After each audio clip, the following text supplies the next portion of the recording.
Good evening and welcome to the preview crew part Deux. So I am once again joined by our Purple People, our Smudger, and our Laser Mayfield MVP fan club president and Ross. Guys, how we doing? We ready to rattle through the late slate of games? Let's do it. Absolutely, mate. Let's go for it. Good stuff. We'll keep the intro short and sweet. You want to hear the better intro, then go to the first. We'll listen to the first part, and then you can come back and catch us up. So, starting our late slate of games at our 9:05 kickoff, we've got the Tennessee Titans travelling to SoFi Stadium to play the LA Chargers. I'm sure a game we are all desperately looking forward to. It will take over our TVs. Tennessee Titans 2-6, almost thrown that one away against the Patriots last week. Travel to SoFi, and probably one of the surprises in the AFC West as well is the Broncos 5-3 Chargers. The Jim Harbaugh effect is in full swing for those LA Chargers. Seems to have them playing certainly good ball on the defense. Seem to have been chucking it a bit more in recent weeks. Herbert seems to have. The first few weeks it was very, very run heavy, J.K. Dobbins, but we've seen Herbert linking up with the likes of Lad McConkey, the rookie, and Quentin Johnston for the Chargers. Smudger, anything jump out at you about this game? I think, you've hit the nail on the head at the very start there. Jim Harbaugh is known for really tough, stingy defences that are going to get at you at every single opportunity. And it looks like the Chargers have immediately, followed that same identity. They're probably, up until now, probably up until the most recent game anyway, not looked like they've been chucking the ball quite as much and focused on the defensive side of the ball. Good clock management, all of these things. Just a well-coached team and a coach that recognises where he's got rookies with talent that need time to, get established and build from that. And I think, Herbert's done a really good job, like with those rookies, with McConkey you mentioned and Johnson and the likes. Like these are, maybe not standout wide receivers.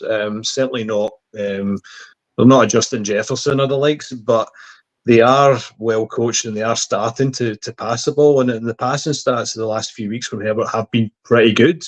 So you got to say, if you're getting 349, 279 and 282 passing yards in your past three games, that's pretty good going if you're a quarterback.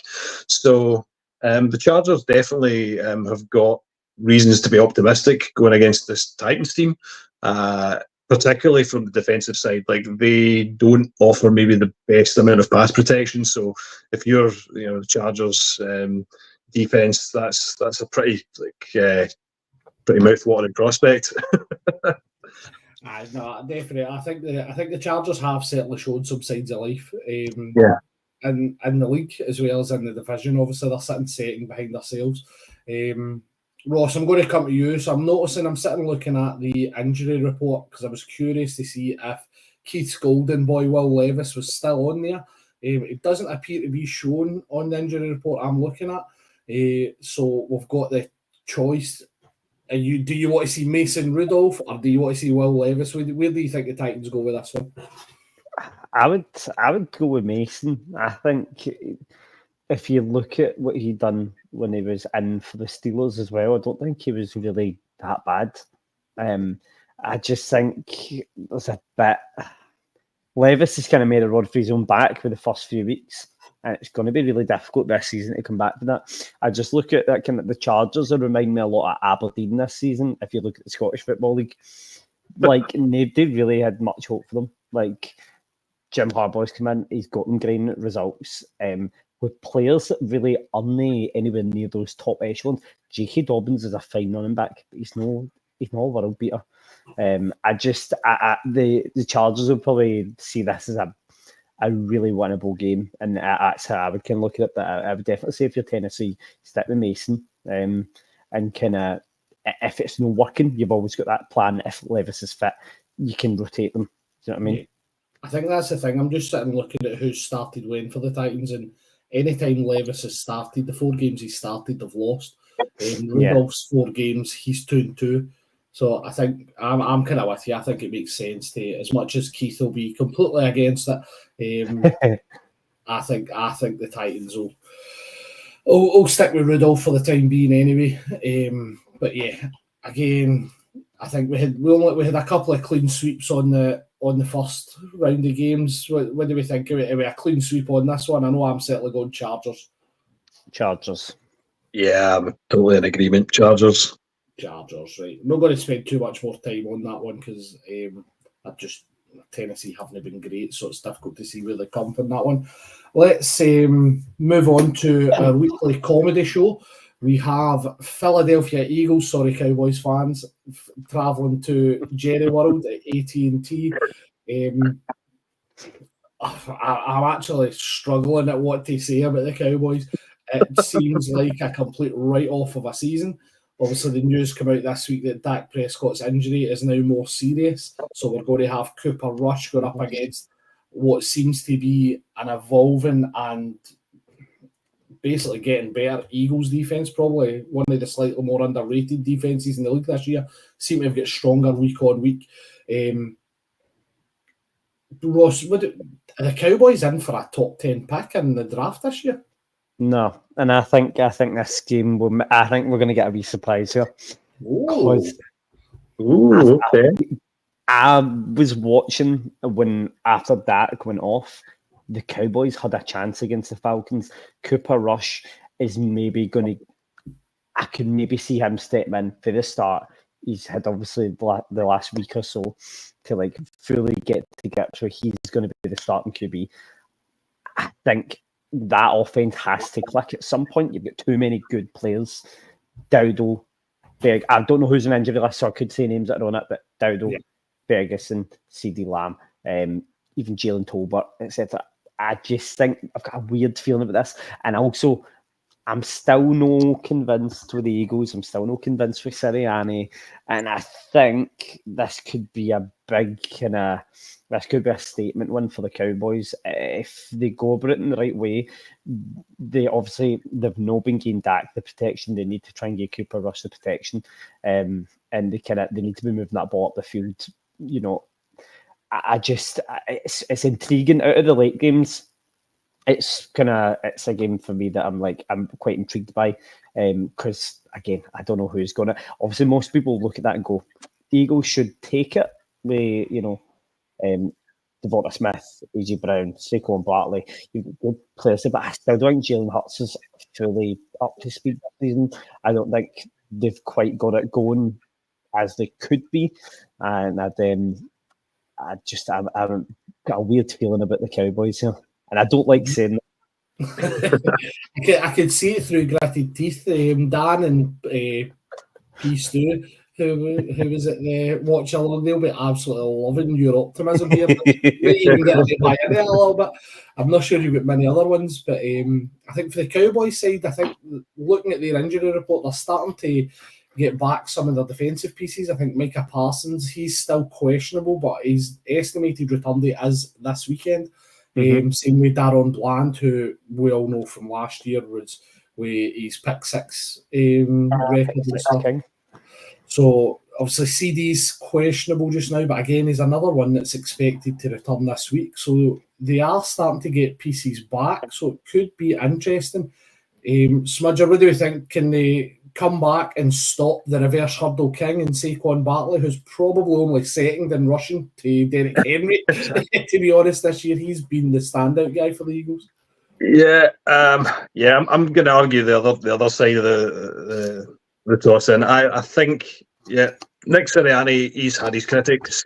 The Eagles haven't been convincing. I fully agree, and I don't think Hurts has been the Jalen Hurts that we've seen over the past couple of years.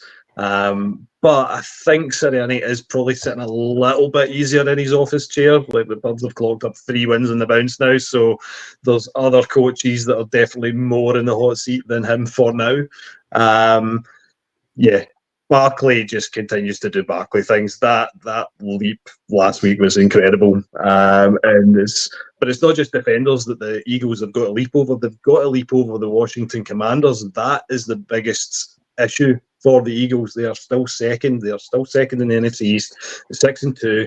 They absolutely need to win this game against the Dallas Cowboys. They need to keep up to speed with the Commanders. And I just think matching up against a pretty chaotic Cowboys team could not have come at a better time, especially with this injury blow to Dak. But in fairness, I do agree with what Ross is saying, that when Cooper Rush came in, he did actually look okay. And I'm not a big Prescott fan anyway. I never have been. I don't see why he was paid so much and has delivered so little so far. But anyway, for the Cowboys, where do you start? We talked about it earlier on. The fact that they traded for Jonathan Mingo, who was arguably the Panthers' wide receiver 5 for a 2025 fourth round pick, is just ridiculous.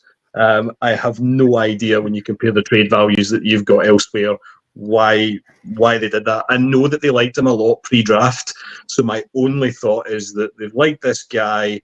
They maybe think that they see something in him, a bit of a diamond in the rough, a bit of a prospect for the future, given his age and everything else. But I mean, it's Jerry Jones, man. It's like, come on. Sorry, but that is just a ridiculous amount to give up for that. That's kind of what I'd seen. I'd seen somebody put on Twitter earlier on about Jonathan Mingo. In his whole college career, he was like the number 4 wide receiver for Ole Miss until his final season, when he was the wide receiver 2. He wasn't even the wide receiver 1 in his final season. He was a wide receiver 2. And then, as you mentioned, with the Panthers, he's probably been their wide receiver 5. He's not been able to replace the old man Thielen, who came in the last year and was well ahead of him in the betting order. So he was up to 4 maybe when Thielen went on injured reserve. That's probably about the only thing you could say. I think it's a scary prospect. I think you could have said it there, Smudger. The chaos that seems to be going on in Dallas couldn't have come for a better time for the Eagles. I think AJ Brown's probably going to be the big one to watch it for the Eagles side of things. I do think that when he's playing, they are a very different offense. With Smith and Brown on there, I don't think they've got that receiver that can replace either of those two.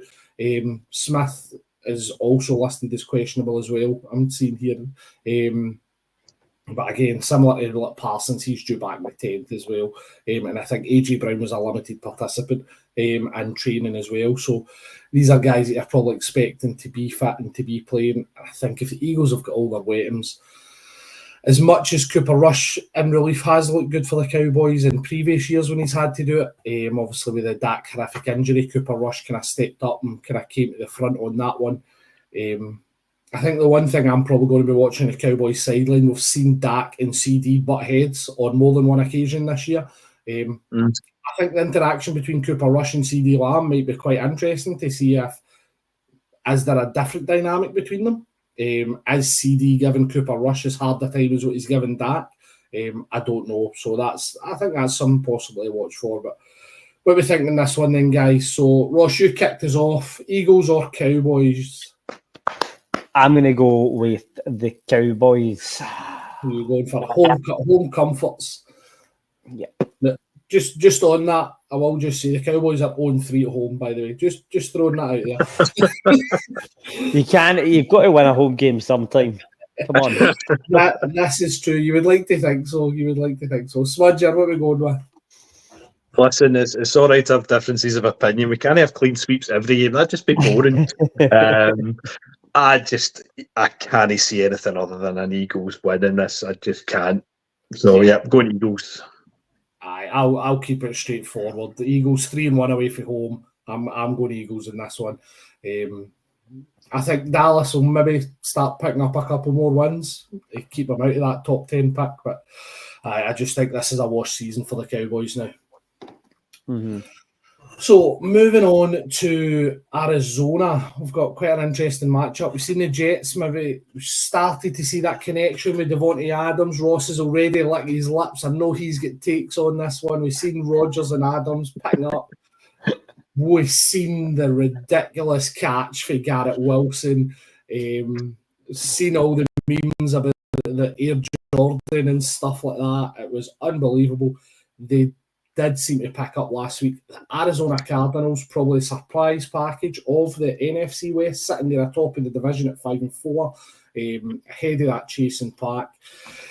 Can they keep it going? Murray hadn't won back-to-back games. He's now strung together 3 in a row. Can he make it 4 in a row against the Jets, who have just come off the back of, well, a 4-game winning streak, but beating the Texans in MetLife Stadium? Smudger, what you got from in this one? So, yeah, I'm looking at the Cardinals. I'm thinking, like you said, they've come off 3 wins in the bounce, including that game that they had last week against the Bears, which was an absolutely massive beatdown, huge confidence building game. They've shown that when they hit their stride, they are a really, really good team. They're now top of the NFC West. Okay, it's only 5-4, but hey, you're still top of your division. And I'm just looking at the games that they played. 5-4, I think, is a little bit unfair on them, because I look at the games that they've lost. They lost a really good Green Bay team who were playing really well. They lost to the Bills, also a decent team. They've lost to the Lions, very good team. Lost to the Commanders, very good team. They, I think, will continue to hit their stride, and I think they will build on, say, the 3 games on the bounce. They've definitely got the playoff destiny in their own hands, and if they can keep top of the NFC West, and against this Jets team, the Jets are a funny one. I saw the Jets and Rodgers when in the flesh when we went down to London when the Vikes were playing them, and the Rodgers experiment, just with everything that's going on, the head coach getting sacked. Rodgers, behind the scenes, kind of seemingly pulling the strings about who he wants around him, what players he's bringing in, and everything else. With Devontae Adams coming in, how quickly will he settle? Will they, after the kind of mini bye that they've just had, will they come out all guns blazing in this game? Because they had that win against the Houston Texans, which maybe not a huge amount of people were expecting. The Jets have just been I think inconsistent is probably the best way to describe the Jets. You don't know week in, week out what Jets team you are going to see. So this game for me really could go either way. I think that the run defense of the Jets is pretty questionable. So with Joe Mixon getting over 100 yards against them, if I was a James Conner fantasy owner, I'd be pretty happy about this matchup this week. But I'm just looking as well at the injury reports. Jets had 8 players that weren't practicing yesterday, including every offensive lineman. I think one of them was maybe a rest day, but when every single one of your offensive linemen is on the injury report, that's definitely not good news. So definitely some niggling injuries there on that side of the ball. One to definitely look out for. But yeah, interesting game ahead. Looking forward to it. I think it'll be a pretty decent match. Yeah, I think this could. I'm with you. I think it could be a good one. And believe me, as a Kyler Murray fantasy owner, I want to see him get those rushing yards. Never mind James Conner.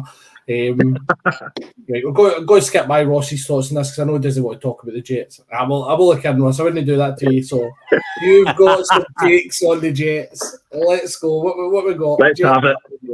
The takes are available on the Patreon for just $3 a month. You don't get that for free here. No, I just think it's a pure the irony that Rodgers is running that a dictatorship where he's forced Mike Williams to the trade deadlines now pass. Obviously, they've got Devontae Adams in. I just find that it leaves a bad taste in my mouth. He's trying to copy Brady so much. Brady brings Gronk to Tampa Bay. He's like, I need to bring somebody. I'll bring Devontae Adams. It's just he's trying so hard, but where's the motivation for the rest of the team? Why should they put their bodies in the line? Why should they give that extra yard to protect him or to push forward when one bad mistake by you, he might be up at the CEO. Get rid of him, the GM, get rid of him. I just don't. I would like to see the Cardinals run them over, give them a real pace, and I think because of where they're sitting in that NFC West, the Seattle got a bye week.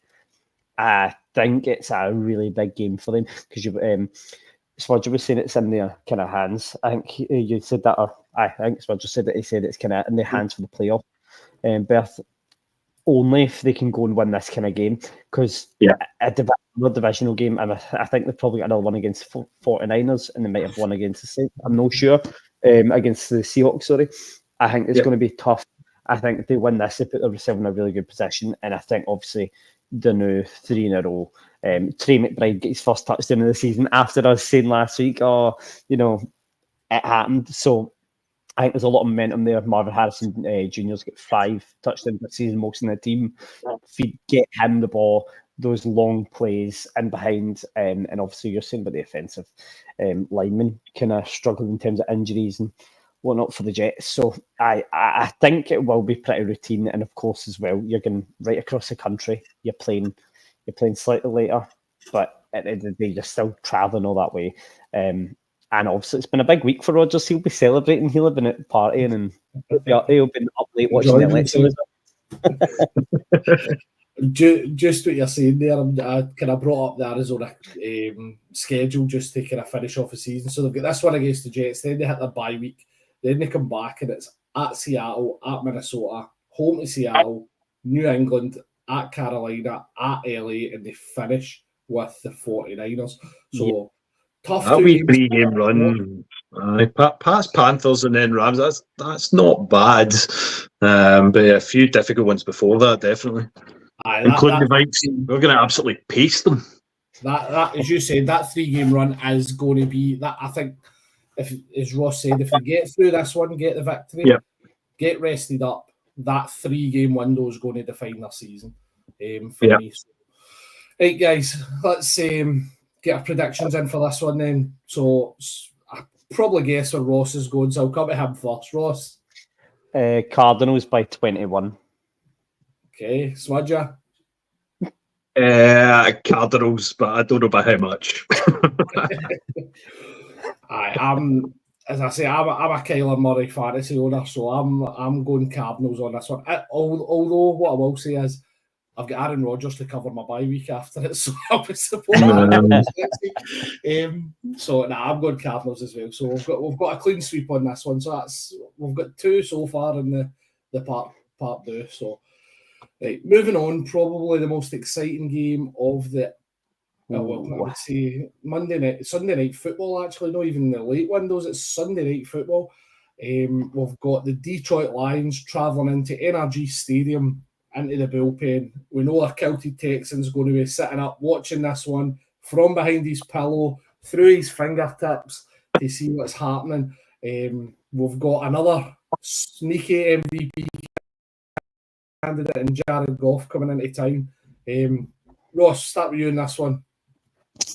This is, with the kind of recent kind of results for the Texans, this seems like if they don't get something here, they could be in a bit of trouble. They are currently sat, obviously top of division, 6-3, but the schedule's no the greatest in terms of coming up. I think as well the Lions are bound to lose at some point another game, and it's one of the games where Mixon got 100 yards last week. I could see the Texans doing something, but I think the last game I watched the Texans prime time was 3 or 4 weeks ago. I think it might have been a Sunday night, and they weren't that good. It was a tough watch. So it's one of them on paper. I'm like, this could have been a game that you sent like at the start of the season, because you know how the Lions were building, the Texans were building. You could have sent this to Germany, and it could have been a cracker. But it wasn't to be. But I'm glad it's Sunday night football because I'm off Monday, so I'll be up watching it. Definitely be up watching it. But obviously, Texans have lost 2 of the last 5. They don't want to make that 3-6. And then when you kind of look ahead, they've got the Cowboys, which could go kind of any way. And then they've got Tennessee, Jacksonville that wins. But then after that, after their bye, you've got Miami, Kansas City, and Baltimore. I think that's tough. They're going to look at potentially, and then they finish the season on the Tennessee Titans. If they don't win against the Lions, they could be looking at a 9-win season. It might be enough for them, but it's not going to fill them a lot of confidence, especially with from what they've done so far. So, I totally agree with that. Absolutely agree. Win this game though. Those games you described, that's 3 wins followed by 3 losses, and then it's all going to come down to that last game against the Titans. I just, when you said that, I pulled up the schedule as well, and I've seen the same thing. I was looking at this one, and I'm like, could write this one off for the Texans, and then you're looking at probably next 3, you want to win those. But after that, Miami's probably a coin flip. It depends how Tua is. Then you've got that Chiefs-Ravens doubleheader, and the Titans finishing it off, you would expect to win. So they need to start getting wins. The injuries have probably plagued their season, to be honest. Nico Collins, I think can come off the IR at the weekend. It says the 10th on my screen, which is Sunday. So I don't think they'll risk him for this game. I think they'll maybe leave him until next week. Smudger, what you got in this one? Yeah, just I was reading up the same thing about Collins. D'Amico Ryan's just saying he's doing good, but not really giving too much away. So yeah, don't see him being back in here. But they really I had in one of my fantasy teams. I've got Tank Dell and Stephon Diggs, and a week or two ago I was quite happy at that because I had Diggs in my starting lineup when Dell wasn't playing particularly well, but Diggs was finding some form. Now obviously Diggs is on IR for the rest of the season. Dell's been doing better, but probably more out of necessity, like just increased target shares. But as soon as Collins comes back in the mix, it's not going to be in this game, by all accounts. Looking at what's being said, so it's one to watch. I think the Texans were disappointing last week. Losing to the Jets like that, so they couldn't really be coming up against a tougher opponent, a team that's 7 wins on the bounce.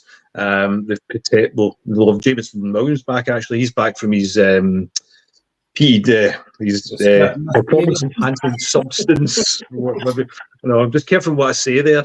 But anyway, he's back, so that's obviously a massive plus. And then you mentioned it, studs about Goff and just how incredibly good Goff has been. How little he's not really put a foot wrong. He looked so good. When the Vikes played the Lions, he looked tremendous, and he's definitely up there in the MVP conversation. The Lions last year were so close to getting to a Super Bowl, and the way that they are playing just now, I cannot argue against them doing one better this season. I just think they've built upon that, and they've looked every bit as good a team as they did last year. The stats for Goff this season are absolutely unreal. Just like his average passes, like the number of yards he's getting per completion, the average yards he's getting per game. The Texans are going to have to find a way to stop Goff, because he has just been so instrumental in how well the Lions are doing. He's playing with confidence as well, which is massive. The fact that they've gone on this massive unbeaten run and they are playing with so much confidence, it's really, really difficult for any team, I think, to come up against them right now. Yeah, can I just say, I mean, if you the interesting thing is if you're going to compare Goff and for example Stroud, and Goff's having this MVP year, and I don't disagree with it. Stroud's got 300 more passing yards over the season so far. He's got 3 less touchdowns. What that says to me is the Texans are being very wasteful. They're no converting when they're in the field or when they're getting to position. I mean, they both get 4 interceptions, both Stroud and Goff. But it's saying to me that when they're getting to that 3rd or 4th down play, they're no making and they're having to maybe go for the field goal or they're turning over. And I think that's where the Texans just need to make sure that they don't mess up any of the opportunities, because the Lions don't give you a lot of opportunities. Yep. That just on that, I was curious as to when you were saying about that. Goff, one of the big points about him has been how efficient he has been in the passing game. He's not turning the ball over a lot. 4 interceptions, 14 touchdowns. I was curious to see how many overall rushing touchdowns he had, or certainly between that double-headed running back. So you've got Jahmyr Gibbs has got 7 rushing touchdowns. David Montgomery's also got 7 rushing touchdowns. Yeah. So between the two of them, they've got a total of the 28 touchdowns between Goff, Gibbs, and Montgomery. And so as I say, there's definitely something to watch with the Lions. And then I was looking at their schedule as well. Smudger, you hit the nail on the head there when you're talking about confidence getting into it. You're looking at their remaining schedule after Houston. They've got Jacksonville, Indianapolis, Chicago. Indianapolis, the away game, in between two home games there. You'd expect them to win those. They've got Green Bay coming back to Ford Field. That could be interesting. Buffalo, again, could be interesting. Then they're going to Soldier Field. Travel over to San Francisco, which could be a difficult one. And then they've got Minnesota. If you're the Lions, the confidence they're on, they're expecting to finish this season with one loss. The way they've been playing. Now, I'm not going to say it's going to be easy. There is some definitely tough games in there. But the way they've been playing, you wouldn't back against it. No, definitely not. I think, I'd love the Texans to do us a favour this week from the division point of view. If the Texans could beat the Lions, I would be fairly happy about it from a purely selfish point of view. And I do think later on in the season, that late run of games, like you say, it all depends on the opposition they're playing and what their playoff status is going to be. And that's where these remaining games in the schedule, it's so difficult to really fully understand what the implications are going to be. Because if you've got teams that are already playoff bound that start resting their key players and start to they're focused more on playoff rather than regular season, that's where you see these more unusual games that if it were early on you would say they're a foregone conclusion. All of a sudden they're not so much. So yeah, we'll see what happens. Right, Smudger, yeah, NFC rivals, where we going right here? I'd love to say Texans, but I can't see, even with it being at Energy Stadium, I still think the Lions are just too good, so I'm going Lions. Yeah. Ross? I feel like I should say Lions, but I can't go against the Lions. I want to say the Texans, but the Lions are, too good. Aye. The Lions have been unreal. I'm sorry, I need to keep it as a clean sweep on this one. I just think the injuries are hurting the Texans too much. So I'm going Lions to get that wee win on this one. Right, that brings us to our final game of week 10. So Monday Night Football, we've got the 2-6 Miami Dolphins travelling to the LA Rams, 4-4, second in the division just now, ahead of the 49ers, 3-1 at home, the Rams. We've seen Matt Stafford's overtime rainbow ball to Demarcus Robinson who made an unbelievable one-handed catch, by the way, which because of the catches that we've seen this weekend, I think it probably went a bit under the radar. But yeah, briefly on this one, guys, we'll get this wrapped up. What do we think on this one? Smudge, I'll come to you first. Yeah, the Dolphins, say the record at the moment being 2-6. We all know what's been the main reason behind that. The Tua injury, the fact that he's been out for so long. They massively struggled without him. As soon as he's back, everything does seem to have started to click a little bit again. Now, whether they've got enough talent on the roster with Tua back to be able to overcome 2-6 to all of a sudden become a team that could compete and push towards, later on somehow making it into playoff contention, that remains to be seen. But just looking at this game, nothing else, before or after, when Tua's on the field, players like Devon Achane are completely different. And as an Achane fantasy owner, I can absolutely vouch for that because I was gutted when Tua went out and Achane's statistics just absolutely plummeted. But when Tua's on the field, Achane has been phenomenal. So long may that continue. Last two games with Tua back, he's had 160 yards rushing on only 22 attempts. And he's a good receiver as well. He's over 100 yards receiving and 14 receptions. He's just a cracking player. He's got this great chemistry with Tua. So, yeah, from that point of view, ignore the record and just focus on where they are right now. Against the Rams, 4-4. They've won. I think they had a rough start. I think they won the last three in the bounce though.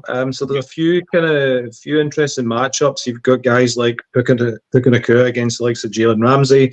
You've got Tyreek Hill, and then you've got Kobe Durant on the other side of the ball. Like these kind of matchups are going to be pretty good to watch. Hopefully, pretty entertaining.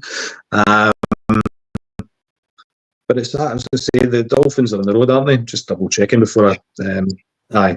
So, on the road, kind of evens things out as well, because you would say, talent wise and roster wise, I think probably the Dolphins maybe just edge it, but on the road you just never know as well. Ross, what are you thinking about this one? I watched the Rams and the Seahawks. I was watching that quite heavily last week, and Rams have got something going. They're all right. They're not too bad. Like, I didn't have a lot of hope for them. Kind of a couple of weeks into the season, I thought, oh god. And then obviously their injuries, but like they were quite resistant to go down against the Seahawks. So I think I've got a feeling it's going to be one of the horrible Monday night games where the Dolphins might control large portions of the game clock, but the Rams will get the stops they need to kind of keep it minimal, and it'll go into that fourth quarter, and I'll be asleep, and then that's where the magic might happen. So I don't know. I don't know where I sit with this one, because if it's any other season, and Tua, maybe last season, I'd go, listen, Tua, Tyreek, Waddle, Mostert, Achane, and if Brexton Berrios was fit, you know what I mean? But I don't know. I just think maybe the Rams, this has got a lot more kind of connotations for the rest of their season. If they, depending whether they win or lose, then I don't really think it matters to Miami. And I think maybe Miami wouldn't he be against losing it, because it might help them in terms of their draft picks. No, definitely. I think you've kind of hit a good point in the head, and then we've got Scott there saying he's just catching up, even in Jets as well. So cheers for joining us, Scott. Thanks, Scott. So yeah, I think you made an interesting point there. The Rams seem to have got a wee bit of momentum going. I think a lot of certainly media heads in the US kind of hinted that the Rams were maybe going to be a sneaky team, and obviously they had the IRN-CRU injury start of the season, they had Cup injured at the start of the season. These guys are back fit, and albeit I think Cup's return, in fact both their return was against Minnesota. It was no coincidence then that they actually got the win there.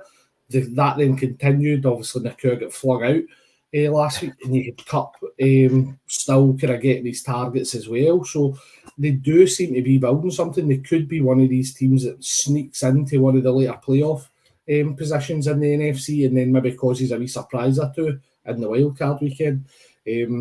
I do think that they are starting to build a bit of momentum on this one. So on that thought then, guys, let's get ourselves wrapped up and get ourselves a wee power nap ready for our Thursday night football. Where are we going with this one then? Ross, I'll start with you. Miami or LA? I'm going to take the Rams with a walk-off field goal. Ooh. Smudger? I'm going to go Dolphins. I think there's maybe some life in them yet. So, why not? Let's go Miami. Let's start the playoff run here.